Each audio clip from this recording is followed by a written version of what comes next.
Hari ini Tuhan, apa yang kami lakukan di tempat ini adalah ibadah penghiburan yang akan membawa kemenangan bagi kami semua. Dan ini adalah peristiwa langka yang dirayakan oleh seluruh umat, bukan hanya umat Kristen. Tapi Jumat Agung ini dirayakan oleh semua agama di seluruh dunia, karena mereka mengakui bahwa inilah Jumat yang benar-benar agung, karya terbesar Allah di dalam menyelamatkan umat manusia. Dan hari ini kami sebagai umat pilihan Allah berbahagia buat segala penyelamatan yang Tuhan sudah lakukan. Dan hari ini Tuhan, biarlah kami semakin boleh mengerti tentang Kristus mati yang menelan kuasa maut, kematian yang mematikan kematian di dalam kematian. Oleh karena itu Bapa yang baik, biarlah Engkau urapi hamba-Mu dengan urapan-Mu yang selalu baru, urapan yang dahsyat, urapan dari kuasa Roh Kudus-Mu, sehingga apapun yang hamba-Mu perkatakan lewat mulut, lidah, bibir hamba-Mu dan hati hamba-Mu boleh keluar, bukan hamba-Mu yang berbicara, tetapi Kristus Yesuslah yang boleh nampak dan beracara dengan heran dan luar biasa. Sehingga hari ini kami mengerti Tuhan, bahwa kami adalah anak-anak Tuhan yang paling disayang oleh Tuhan, karena pengorbanan Tuhan yang dahsyat luar biasa. Terima kasih Bapa yang baik. Berfirmanlah, kami akan duduk diam mendengarkan firman-Mu, seperti telinga seorang murid dan hati seorang hamba. Seluruh umat Tuhan yang hari ini memperingati Kristus Yesus mati di atas kayu salib, kita katakan bersama-sama, amin. Shalom Bapak Ibu Saudara. Shalom sekali lagi. Selamat Jumat Agung. Selamat kita hari ini duduk bersama-sama mengadakan ibadah penghiburan. Ibadah penghiburan buat siapa? Karena Kristus mati di atas kayu salib. Ini hari ibadah penghiburan seluruh dunia diadakan. Kalau saya mati, ibadah penghiburan paling dilakukan oleh jemaat GBIA Berta, atau mungkin ada teman-teman. Tapi kalau Kristus yang mati, dia mengadakan ibadah penghiburan satu kali saja di dalam seluruh satu tahun. Dan saya yakin dan percaya ibadah penghiburan ini akan membuat kita semakin hari semakin mengerti betapa berharganya kita punya Allah yang seperti Yesus Kristus. Mari kita buka Bapak Ibu Saudara untuk kita lanjutkan tentang kematian Kristus hari ini dengan judul kematian yang membawa kematian ke dalam kematian. Bingung kan? Kematian yang membawa kematian ke dalam kematian, atau simpelnya dibilang begini, kematian Kristus menelan kuasa maut, kematian Kristus menelan kuasa kematian. Mari kita buka Yesaya pasal 25 ayat 8, dan nanti kita sambung dengan 1 Korintus pasal 15 ayat 51 sampai 57. Yang pertama kita buka dulu kitab Yesaya pasal yang ke-25 ayat yang ke-8. Yesaya 25 ayat ke-8. Oleh karena itu, kalau tadi Bapak Ibu Saudara mendengar worship leader, tidak ada tepuk-tepuk tangan, karena memang kalau kematian masa kita tepuk tangan. Ya, kita harus khusyuk, hikmat, supaya kita mengerti hari ini kita benar-benar masuk dalam acara penghiburan kematian Kristus di atas kayu salib. Yesaya pasal 25 ayat 8, yuk kita baca bersama-sama, kita bangkit berdiri.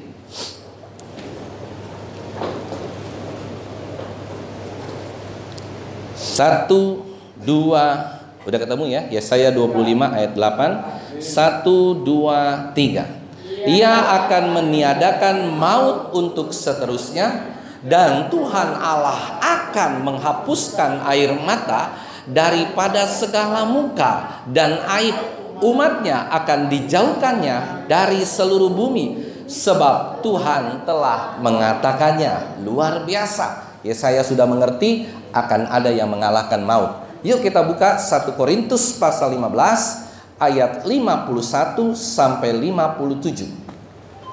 1 Korintus pasal 15 ayat 51 sampai 57. Kita baca berganti-gantian ya. 1 Korintus pasal 15 ayat 51 sampai 57. Sesungguhnya, ayat 51 saya bacakan, sesungguhnya aku menyatakan kepadamu suatu rahasia. Kita tidak akan mati semuanya, tetapi kita semuanya akan diubah. Luar biasa. Ayat 52 mohon dibaca Bapak Ibu Saudara yang terkasih. Dan sejak masa pada waktu ini yang terakhir, sebab nanti akan berbunyi dan orang-orang akan dapat binasa dan kita semua akan diubah. Boleh minta tusukan air, nggak ada barang satu, tusukan tidak ada sama sekali.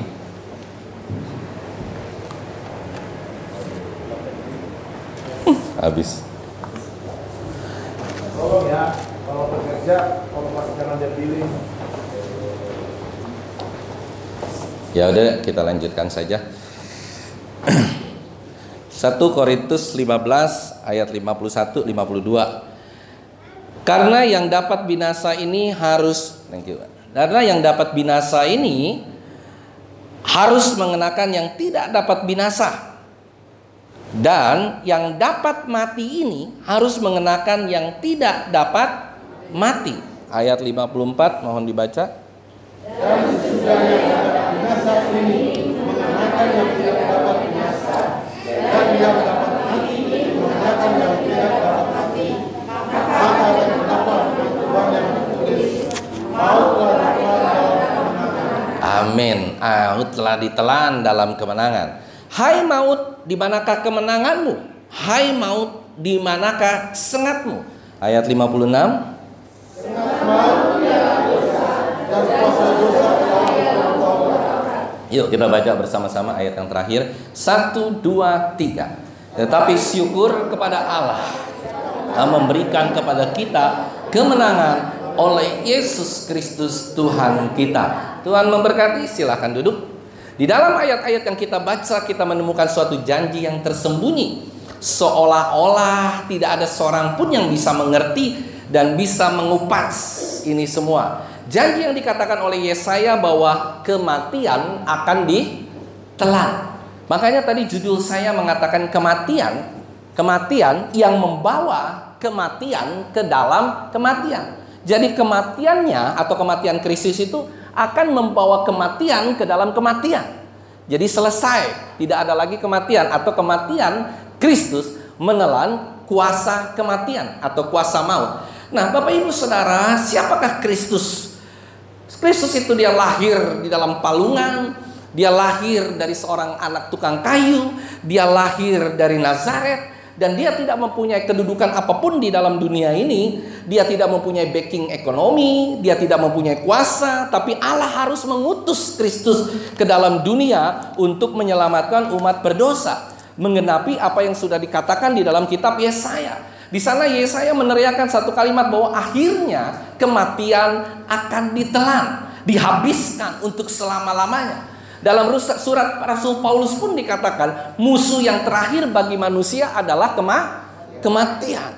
Kadang-kadang saya juga berpikir, Bapak Ibu Saudara, apa gunanya kita terus berjuang? Apa gunanya kita terus berjuang? Kita berbisnis, kita berusaha, kita melakukan segala sesuatu, tapi toh pada ujungnya kita akan mati. Apa bedanya kita dengan hewan? Apa bedanya kita dengan tumbuhan? Apa bedanya kita dengan mungkin planet atau apapun makhluk hidup yang ada di dunia ini? Semuanya toh akan mati dan akan meninggalkan dunia ini. Jika kematian adalah titik akhir, jika hembusan napas terakhir itu menandakan keberhentian eksistensi kita di dalam kehidupan, maka celakalah hidup kita. Ada haleluya. Kita boleh mengagumi binatang-binatang yang tidak harus sekolah. Ada binatang yang harus sekolah? Halo? Ada binatang yang harus sekolah? Paling binatang hanya bisa dilatih. Nggak ada binatang di sekolah masuk TK, SD, SMP, SMA, kuliah. Habis itu dia kerja. Ada binatang yang seperti itu, Bapak Ibu Saudara? Tidak ada. Karena apa?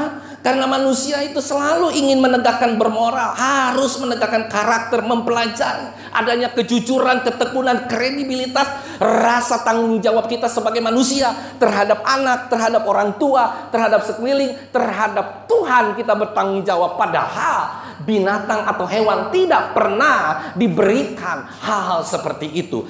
Toh akhirnya dia juga akan mati dan kita juga akan mati. Permisi tanya, apakah kita sama dengan hewan? Apakah kita sama dengan binatang? Ataukah kita sama dengan tumbuh-tumbuhan? Pertanyaan yang menarik. Toh bukan pada akhirnya kita akan mati, mereka akan mati, dan semua akan menghembuskan napas yang terakhir. Jika kematian adalah akhir dari segala-gala kehidupan manusia, maka sungguh celakalah kita diciptakan oleh Tuhan sebagai seorang manusia. Celaka, dan celaka. Sungguh celaka, Bapak Ibu Saudara. Oleh karena itu, seorang teolog yang mengatakan, Soren Kierkegaard, yang hidup pada abad 21 di Denmark, mengatakan, jika pengharapan orang Kristen tidak ditujukan pada kekekalan, maka orang Kristen adalah manusia yang paling perlu dikasihani di dalam dunia ini. Ada amin? Manusia yang harus dikasihani. Kenapa? Karena kita tidak punya pengharapan akan kehidupan yang kekal. Nah, saudara yang terkasih, kalimat yang mirip juga diucapkan oleh Rasul Paulus dalam 1 Korintus pasal 15 tadi, ayat yang ke-14. Ya, saya bacakan saja ya, Bapak Ibu Saudara mendengar. 1 Korintus 15 ayat 14 dikatakan apa? Tetapi andai kata Kristus tidak dibangkitkan, maka sia-sialah pemberitaan kami dan sia-sialah juga kepercayaan kamu sekalian. Kepercayaan kita semua akan menjadi sia-sia. Saudara yang terkasih, pada waktu kita pergi ke kuburan dan kita melihat ke nisan, batu nisan. Coba saudara perhatikan batu nisan. Adakah semua yang matinya tua? Ada yang mati muda? Ada yang mati umur 3 tahun, 2 tahun, setahun. Akan baru lahir juga ada yang sudah mati. Ada yang matinya 90 tahun seperti Om Pendeta Ahamande. Ada yang matinya 100 tahun. Ada yang matinya mungkin lebih dari 100 tahun. Itulah nisan. Tetapi kita bisa melihat, kita hanya bisa melihat mereka mengenang melalui foto mereka. Dan setiap manusia yang cantik, secantik-cantiknya, kalau mati, toh akhirnya jadi tengkorak. Saudara yang terkasih, permisi tanya, bukankah di dalam hatimu lagi engkau akan berpikir, Pak, kalau begitu orang yang kaya cintai, orang yang tadinya keren, ganteng, yang tadinya cantik, berubah bentuk setelah mati menjadi sesuatu yang tidak kita kenal. Tengkorak, dan tengkorak. Yang terdapat, yang kita kasih itu sudah pergi. Bagaimana kita bisa mengembalikan dia? Bagaimana kita bisa menahan kematian? Adakah seorang dokter di dunia ini yang bisa menahan kematian? Tidak ada. Adakah stem cell yang hari-hari ini sedang ganas-ganasnya, sedang luar biasanya diproklamirkan satu stem cell setiap kali suntik, setiap kali hyperbarik itu mungkin jutaan atau puluhan juta. Adakah itu bisa menahan kematian? Tidak. Kenapa Bapak Ibu Saudara? Karena semua orang sama. Raja pasti mati, orang miskin pasti mati, orang kaya pasti mati.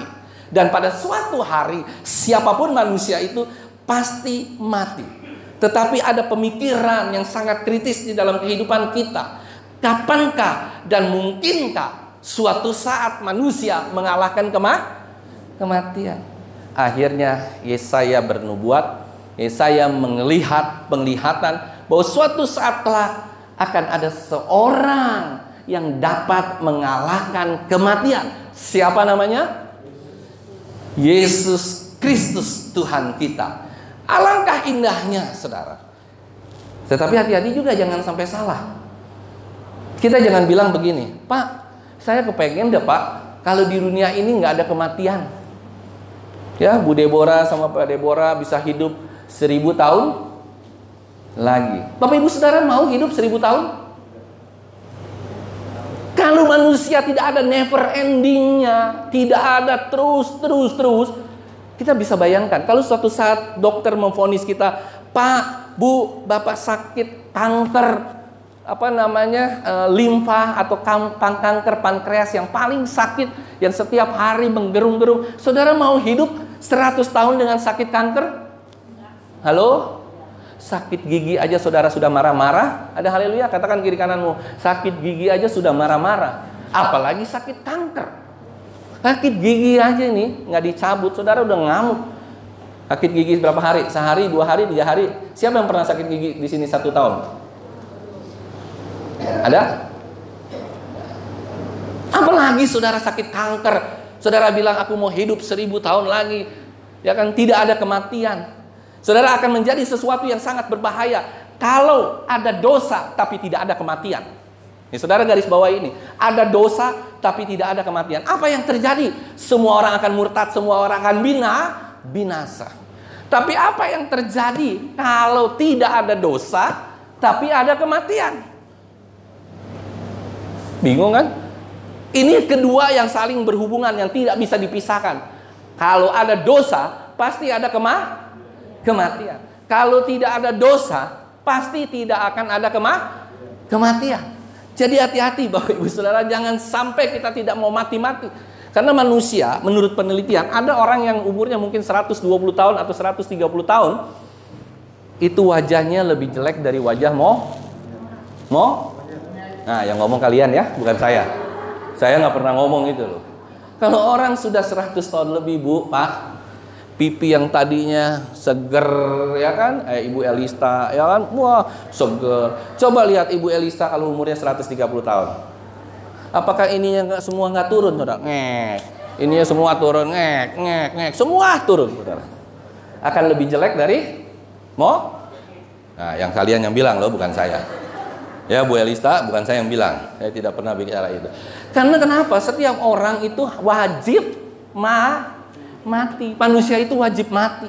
Nah, saudara, kita lihat Taurat itu membuat kerusakan yang luar biasa. Karena ada hukum Taurat, maka ada kematian. Dan celaka sekali kalau kematian itu tidak ada, saudara, akan menjadi sesuatu hal yang sangat-sangat frontal di dalam kehidupan kita. Tubuh ini bersifat fana, tubuh ini bisa sakit, tubuh ini bisa rusak, bakteri, virus, dan yang lainnya. Bahkan orang atau manusia sekelas Yesus pun bisa mati.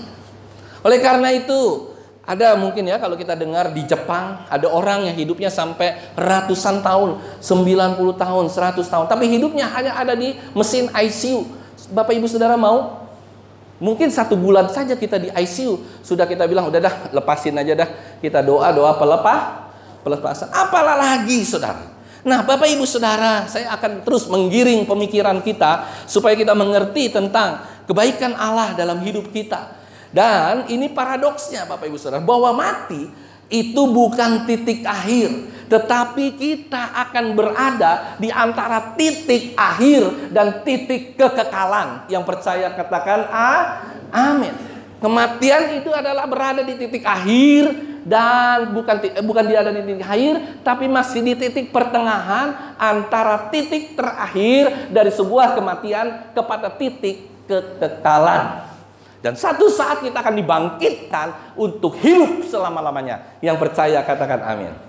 Sebab dia hidup ada hari esok.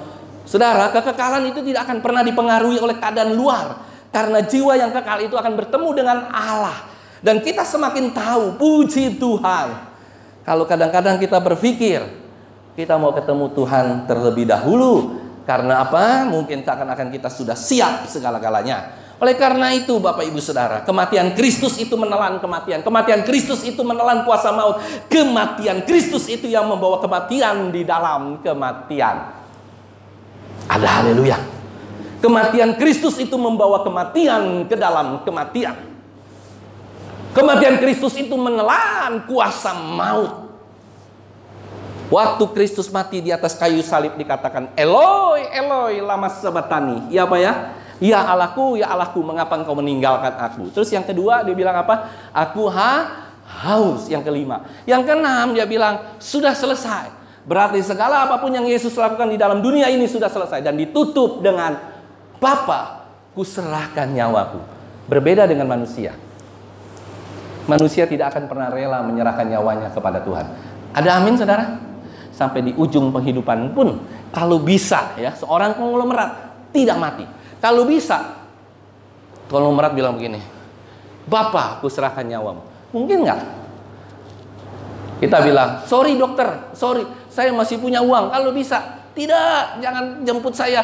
Tidak, malaikat maut jangan jemput. Tidak, kita bayar dokter semahal-mahalnya. Pakai ventilator, pakai ruang ICU, pakai segala-galanya untuk kita tidak bisa mati. Tapi Kristus ini berbeda. Dia mati bukan karena Allah mengambil nyawanya. Hati-hati saudara. Kristus itu mati bukan Allah mengambil nyawanya. Kristus mati karena dia menyerahkan nyawanya. Makanya Korintus bilang, suatu saat aku bisa mati, aku bisa mengambil kembali nyawaku. Karena dia juga adalah Allah. Kematian yang membawa kematian ke dalam kematian. Apa artinya saudara? Mungkin Bapak Ibu Saudara yang paling gampang mencernanya begini. Saudara pernah dipatok sama ular nggak? Belum, mau dipatok. Kalau kita dipatok sama ular, itu kan berbisa. Yang bisa menawarkan racunnya apa saudara? Bisa juga. Itu sedikit banyak saya katakan gitu. Jadi penawar daripada racun ular adalah racun ular sendiri. Penawar daripada kematian Kristus adalah Kristus sendiri. Penawar kematian dosa adalah dosa itu sendiri. Tetapi saudara yang terkasih, mengapa kematian Kristus itu berbeda? Ya, tadi kita sudah masuk, kita sudah mengerti, oh Kristus mati menelan maut. Tapi apa yang buat kematian Kristus ini membedakan dengan kematian kita nih orang percaya, sekalipun dia pendeta, mungkin dengan 100.000 jemaat, 1 juta jemaat, tapi berbeda dengan kematian Kristus. Sangat berbeda kematian Kristus. Yang pertama, kematian Kristus itu dalam kehendak Allah. Ada haleluya. Kematian Kristus itu dalam kehendak Allah, bukan dalam kehendak manusia. Semua kematian manusia ini mati saudara, itu di luar kehendak Allah. Saya mau katakan, bukan berarti umurnya memang sudah ditentukan sekian, tapi kematiannya itu selalu di luar kehendak Allah. Karena apa? Karena manusia itu sudah jatuh ke dalam dosa. Dan kalau Kristus mati di atas kayu salib, itu adalah kehendak Allah. Jadi kematian Kristus itu yang pertama, yang berbeda dengan semua orang. Kematiannya itu merupakan kematian dari kehendak Allah. Yang percaya katakan amin. Yang kedua, Bapak Ibu Saudara, kematian Kristus kenapa berbeda? Karena Kristus itu tidak harus mati, tapi dia suka mati. Ada amin? Kalau manusia gimana? Manusia suka mati nggak? Manusia harus mati? Harus mati. Tapi manusia tidak suka mati. Berbeda dengan Kristus. Kristus tidak harus mati, tetapi dia suka mati, saudara. Beda banget. Jadi kita punya paradigma yang sangat berbeda. Kita takut mati, Kristus tidak takut mati. Dia mau mati bagi kita, tapi dia tidak harus mati karena dia tidak berdosa, saudara. Bapa, coba kita lihat yuk, Yohanes pasal 10 ayat 17 sampai 18. Nih menjelaskan sekali. Yohanes pasal 10 ayat 17 sampai 18. Ini membuat kita merinding dan merinding. Yohanes pasal 10 ayat 17 sampai 18. Luar biasa Tuhan kita Yesus Kristus. Makanya diperingati seluruh dunia. Yohanes 10 ayat 17 dan 18. Saya baca 17, Bapak Ibu Saudara Bapak baca 18. Bapa mengasihi aku. Oleh karena apa? Aku memberikan nyawaku untuk, beda kan? Jadi dia memberikan nyawanya, bukan dicabut. Kalau manusia nyawanya dicabut. Oke, ayat 18 mohon dibaca Bapak Ibu Saudara. 1, 2, 3. Amin.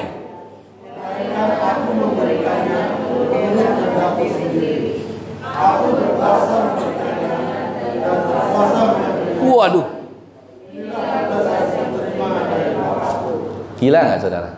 Dahsyat nggak? Nyawa aja dia bisa ambil, dia bisa balikin. Dahsyat. Manusia bisa? Manusia bisa? Boro-boro. Diambil sekali nyangkut udah.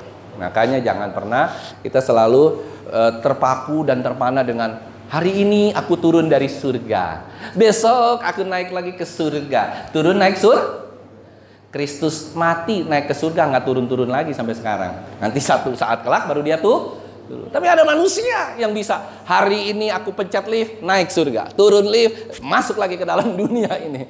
Saya juga sama. Kalau saya sudah masuk ke surga, aduh, nggak ingin lagi ada di dunia ini. Ada haleluya, penuh dengan siksa, penuh dengan kecapean, penuh dengan pergumulan hidup, penuh dengan orang-orang sekeliling kita yang sering kali tidak menyenangkan hati kita dan juga menyenangkan hati Bapa. Kalau kita sudah naik, saudara, tidak akan turun-turun. Dan Kristus luar biasanya, dia tidak pernah mengatakan, Tuhan ambil nyawaku. Tidak.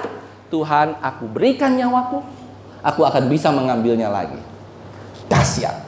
Itu perkataan-perkataan yang tidak pernah dimiliki oleh siapapun. Kalimat ini tidak akan pernah muncul dalam filsafat Tiongkok, Gerika, dan yang lainnya. Tidak pernah muncul di dalam kitab manapun, kitab suci manapun di dalam dunia. Saya tegaskan, saya tidak perlu menyinggung agama lain, tapi saya ingin tegaskan hari ini, tidak ada satupun ayat ini ada di dalam kitab suci agama lain. Ada haleluya? Katakan kiri kanan, banggalah kita jadi orang Kristen. Katakan, tos dulu. Bangga kita. Kita berbeda, bro. Kita berbeda, sis. Kita berbeda, oma. Kita berbeda dari orang-orang lain. Ada haleluya? Saya tosnya sama malaikat hari ini. Ada amin, saudara? Kita ini berbeda. Kita ini berbeda. Kita berbeda. Walaupun kulit kita sama, ya kan? Tapi kalau ganteng nggak sama. Ada haleluya? Ya kan, kalau saya ganteng, mungkin Bapak Ibu Saudara kurang ganteng, ya nggak sama. Tapi maksudnya kita sama manusia yang berbeda dengan Allah kita, Tuhan kita Yesus Kristus. Dan kita berbeda dengan orang sekeliling dunia. Kita harus bangga. Kita harus mengerti tentang faktor ini. Supaya suka tidak suka, kita akan mati. Supaya kita mengerti. Dan saya mau katakan hari ini, siapa hari ini yang suka mati? Dan suka ketemu Kristus lebih dahulu hari ini? Ibu Sieni? Suka mati? Ya. Biasanya orang yang hartanya banyak, malas mati. Yang harus mati tidak suka mati. Kristus yang tidak harus mati tapi dia suka mati. Mengherankan bukan? Kalau suatu saat Bapak Ibu Saudara divonis ya kan, kanker, umurnya cuman 1 bulan, 30 turun. Hari ke-30, 29, 28, terus tiba-tiba hari ke-10, saudara pasti akan berbuat baik sama sekeliling. Ada amin, saudara? Yang tadinya suka marah-marah, kau bagaimana kau? Hari ini kau begini, kau begitu. Tak gampar kau. Nah, itu beda semua udah. Kata-katanya pasti lebih halus. Sampai pada hari terakhir, saudara bilang, maafkan aku ya. Maafkan aku mau pulang dulu ke surga. Saudara yang terkasih, nggak ada seorang pun yang suka mati. Tetapi Kristus itu suka tentang kematian. Karena hidupnya memang untuk mati. Hidupnya untuk menembus manusia. Hidupnya dipakai Tuhan untuk melakukan segala kehendak Allah. Dan segala pekerjaan Allah di dalam dunia ini. Kenapa? Karena manusia tidak suka mati. Karena manusia itu ada di dalam dosa. Saudara yang terkasih, yang ketiga, kematian Kristus itu bukan di bawah dosa. Kalau kita mati nih, semua orang kita mati di bawah dosa. Kita mati karena dosa. Beda. Manusia mati karena dosa. Kristus mati untuk orang berdosa. Levelnya tuh udah jauh banget, saudara. Dia mati untuk orang berdosa, untuk kita. Kita mati karena dosa kita. Itu perbedaan Allah yang kita sembah. Meskipun dia lahir di bawah hukum Taurat, sekalipun Kristus lahir di bawah hukum Taurat, tapi dia mempunyai sesuatu yang diikat di atas peraturan hukum Taurat. Dan itulah yang membuat Kristus tetap hidup walaupun dia mati di dalam kesementaraan. Saudara yang terakhir, kematian Kristus itu untuk menggantikan orang berdosa. Ini sudah sering kali saya khotbahkan dan tidak perlu saya khotbahkan lebih detail. Tapi Kristus mati itu memang untuk orang berdosa. Kristus ketika dia disalib, dia di tengah. Sebelah kanannya diselamatkan. Kiri atau kanan sama ya dari itu. Sebelah kanannya dia mati dalam dosa, yang tidak diselamatkan. Kristus mati apa? Die for sin. Yang sebelahnya lagi mati terhadap dosa. Jadi ada 3 kematian di dalam dunia ini, tidak ada yang lain. Ada orang mati di dalam dosa karena sampai ujung kehidupannya tidak bertobat, dia mati di dalam dosa. Ada orang mati terhadap dosa. Gimana orang mati terhadap dosa, Pak? Dia sudah berdosa dan dia mati terhadap dosa dan dia diselamatkan oleh Tuhan. Inilah orang yang mati karena berdosa. Dia mati bukan hidup di dalam dosa, tapi dia mati karena berdosa, tapi dia diselamatkan. Tapi yang Yesus, dia mati untuk orang berdosa. Dahsyat. Ada haleluya. Dan yang terakhir, udah selesai nih Bapak Ibu Saudara, ya kan? Yang terakhir adalah masuk kita ke konten inti daripada khotbah ini. Kematian Kristus menelan kuasa maut. Bagaimana Pak? Bagaimana Pak logikanya kematian Kristus itu bisa menelan kuasa maut? Bagaimana Pak? Bagaimana dia bisa mencaplok maut? Bagaimana Pak? Saya jelaskan dengan 2 penjelasan yang mungkin Bapak Ibu Saudara bisa tangkap dengan gampang. Yang satu penjelasan secara matematika, yang kedua penjelasan secara fisika. Bagaimana Kristus bisa mati, dia menelan kuasa maut? Bagaimana dia ketika dia mati, dia bisa mengalahkan maut? Saudara akan jawab simpel, karena Allah Pak. Iya, karena Allah. Karena dia adalah Allah. Iya, benar. Tapi bagaimana dia bisa mati? Bagaimana dia bisa mati dan mengalahkan maut? Pertama, aspek matematika. Saudara pasang telinga supaya ketika ditanya sama orang seberang, ditanya sama agama lain, saudara bisa jawab. Apakah arti kematian itu yang ditelan oleh Kristus? Yang pertama dari segi aspek matematika. Bapak Ibu Saudara tahu ada kata-kata di dalam matematika tak terhingga. Ada apa, Bu? Kalau tak terhingga dikurangin 100.000 rupiah, jawabannya berapa? Miranda? Tak terhingga dikurangin 100.000 berapa jawabannya? Deborah? Tumben bener. Tak terhingga dikurangin 100.000 tetap tak terhingga. Saya mau tanya, tak terhingga dikurangin 1 triliun seperti si, ya kan, RAT itu, tetap tak terhingga dikurangin 1.000 triliun. Kristus itu tak terbatas, tak terhingga. Dia bisa menelan 1 triliun, 1.000 triliun, 1.000 triliun manusia yang berdosa. Yang percaya katakan amin. Masuk logika? Tidak ada satupun Alkitab yang tidak masuk logika. Jadi jangan sampai saudara bilang, oh gua kagak tahu, pokoknya dia nelan maut aja. Saudara akan diketawain sama orang-orang seberang kayak agama apapun. Kemarin waktu saya di pesawat, ada seorang agama bukan seberang ini, bukan selalu ini ya, bukan, tapi seberangnya benar-benar seberang. Dia tanya, kenapa selalu orang Kristen memperingati apa namanya matinya si Kristus? Udah mati diperingatin hebat-hebatan nggak? Saya kasih 1 begini, dia langsung begini. Oh. Nggak bisa jawab lagi. A I U E O E A U.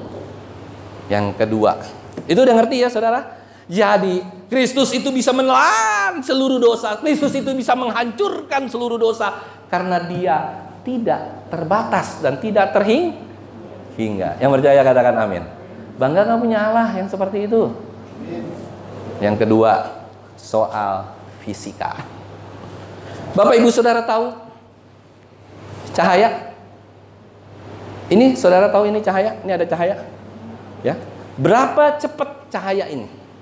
Kaget-kaget kali. Kalau Bapak Ibu Saudara naik mobil, Pak Thompson naik mobil paling cepat 200 km pernah Pak? Per jam? Kalau 200 km per menit pernah Pak? Atau per detik Pak? Info? Ini cahaya ini waktu kita nyalain lampu cetrek itu 300.000 km per detik kecepatannya loh.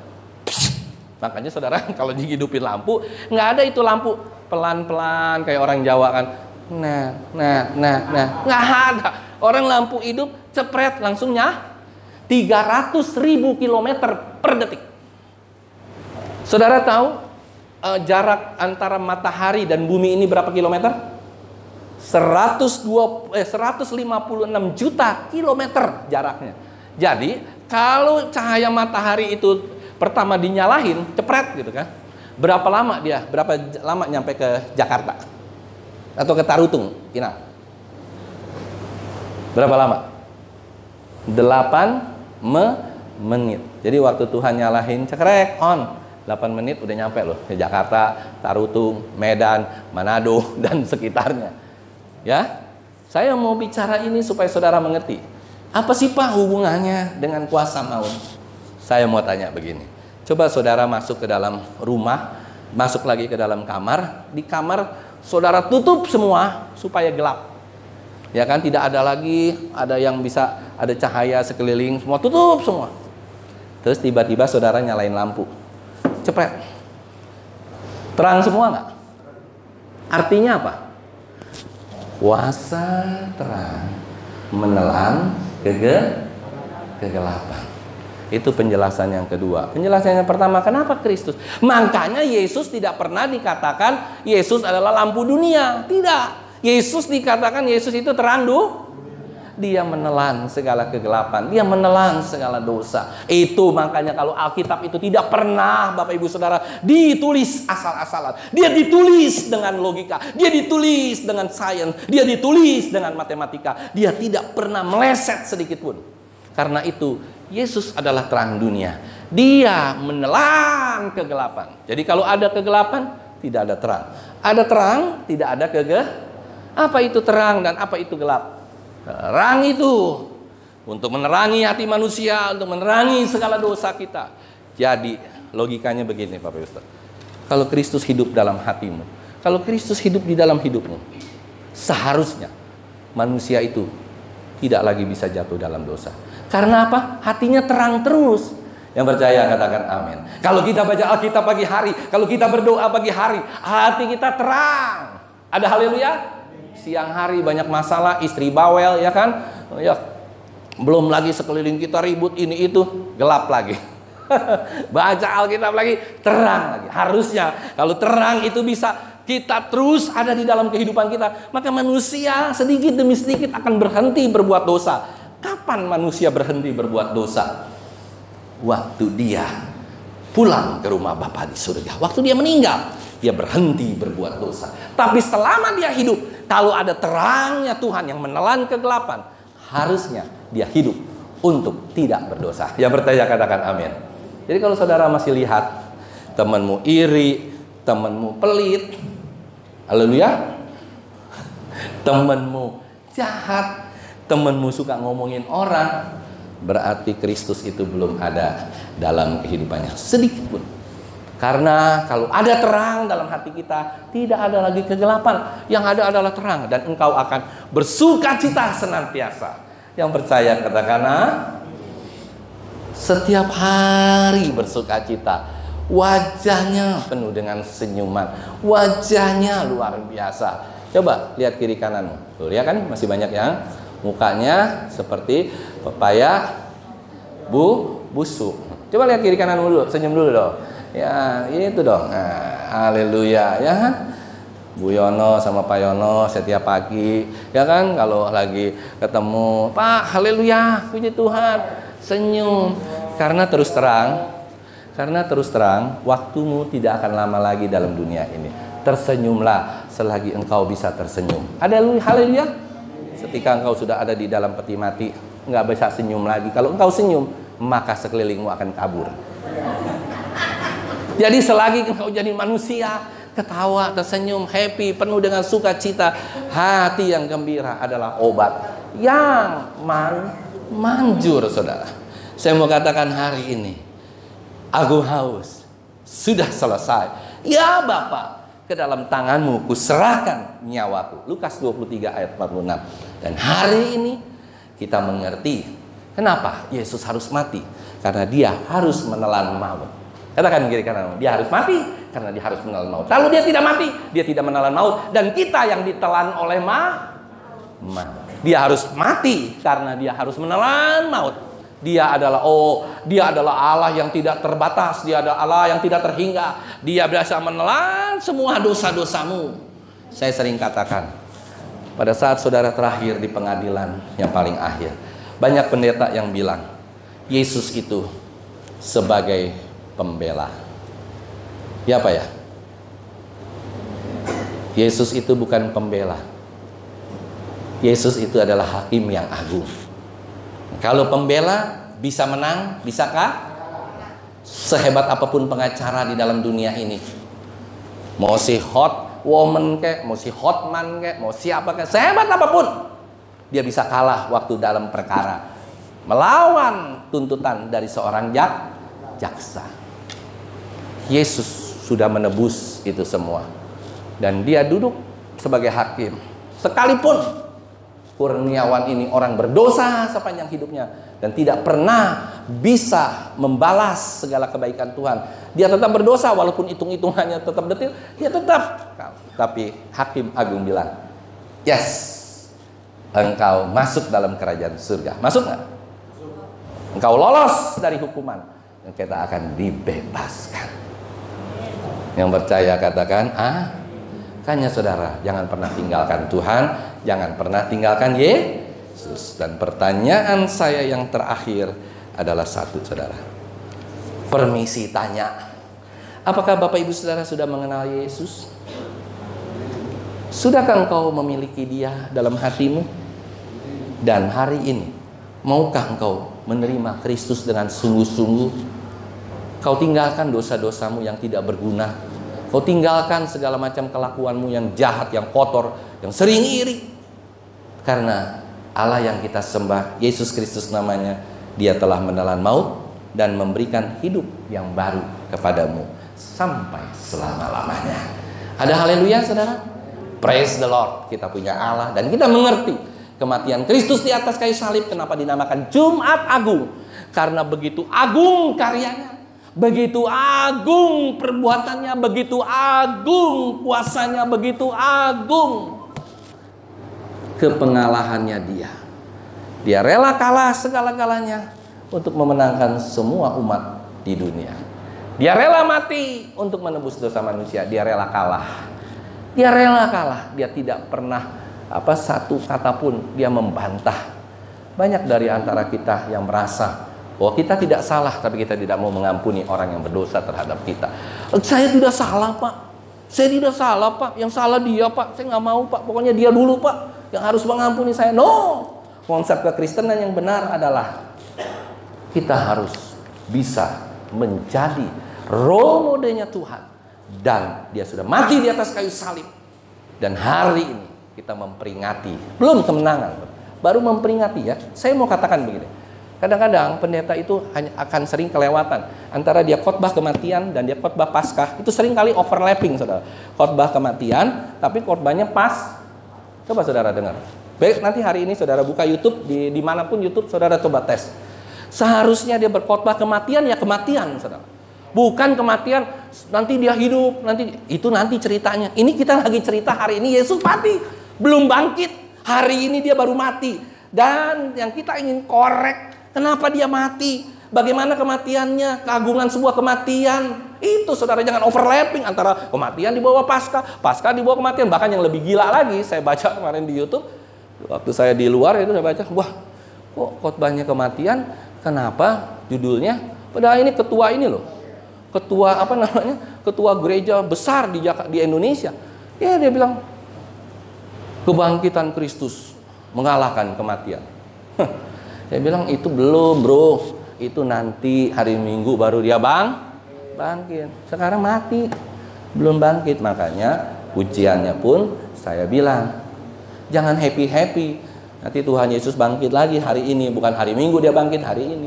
Jadi pujiannya pun harus yang penuh dengan khidmat. Nah kan kalau WL kita bilang ini, haleluya, mari kita nah, Kristus bangkit. Tapi kalau hari Minggu dahsyat. Saudara mau nandak, saudara mau happy, saudara mau naik bangku, naik mimbar, naik ke WC, semua saudara happy. Dahsyat. Karena Allah kita Tapi hari ini dia lagi mati, saudara. Baru mati, semalam mati. Hari ini dia sedang ada di kubur.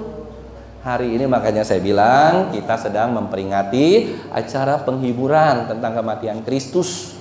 Besok juga penghiburan. Hari Minggu waktu mau penghiburan kembali yang dilakukan oleh Maria, dia hilang, dia bangkit. Ada haleluya? Saya sering katakan Paskah adalah kegagalan sebuah penghiburan kematian Kristus. Orang-orang udah siap-siap untuk menghibur dia, tapi gagal. Kenapa? Karena Kristusnya bangkit. Saudara mau 3 hari bangkit? Enggak, saya sih nggak mau. Saya ikut rule-nya Tuhan. Satu saat kelak kita akan bangkit bersama-sama. Saya mau bangkit bersama-sama dengan Pak Thompson, Ibu Helena, ya kan? Masa saya bangkit sendirian, saudara? Terus saya lihat teman-teman saya kagak Saya nanti mau bangkit sama-sama. Ibu Deborah, ya kan, sama-sama semua di tempat ini kita bangkit sama-sama. Oh benar, kita bangkit bersama-sama, bukan hanya sendirian. Amin. Tuhan memberkati. Biarlah kita semakin mengerti tentang kematian dan bukan kebangkitan. Kematian Kristus akan menelan kuasa maut. Kematian yang membawa kematian di dalam kematian. Mari kita tunduk kepala, kita berdoa untuk kematian Kristus. Sebelum kita sebentar, saya undang kepada kedua hambanya melayani perjamuan yang asa dan kudus. Kita berdoa, sekalian kita akan berdoa untuk perjamuan yang asa dan kudus.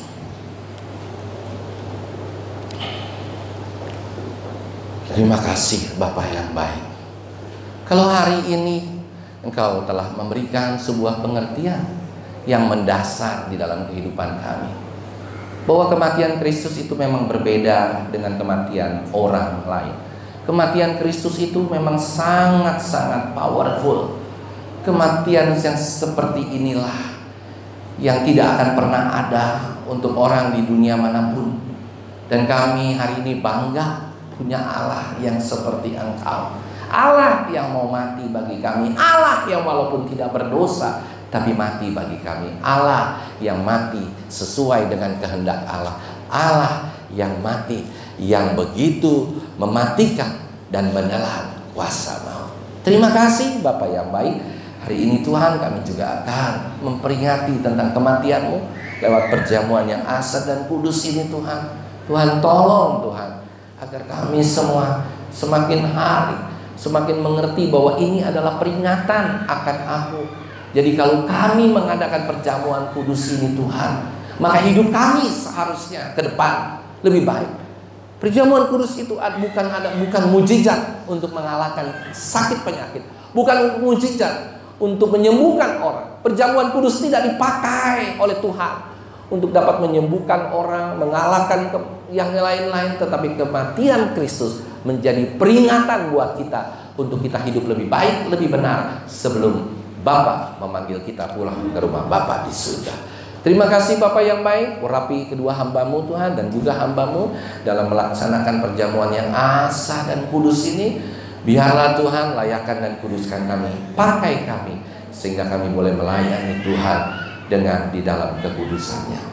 Terima kasih Bapa yang baik, dalam nama Tuhan Yesus Kristus kami siap mengadakan perjamuan yang asa dan kudus. Amin.